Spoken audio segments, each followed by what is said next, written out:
अस्सलाम वालेकुम नाज़रीन ग्रामी, यहाँ पर आपके साथ बहुत बड़ी और अहम खबर शेयर करेंगे। जी हाँ नाज़रीन ग्रामी, साबिक वज़ीर आज़म इमरान खान साहब के करीबी दोस्त डॉक्टर शहबाज गिल और पाकिस्तान तहरीक इंसाफ के रहनुमा पर बहुत ही बड़ा कातलाना हमला किया गया। जी हाँ नाज़रीन ग्रामी, उनकी गाड़ी को हिट किया गया।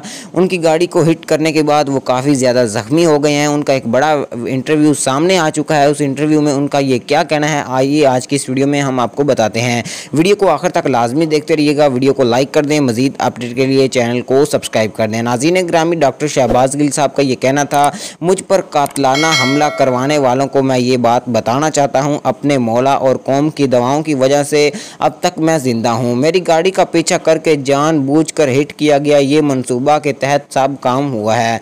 मैंने कल ही कहा था कि ज़्यादा से ज़्यादा आप हमें कत्ल करवा देंगे, करवा लें, गद्दारी हम कबूल नहीं करेंगे।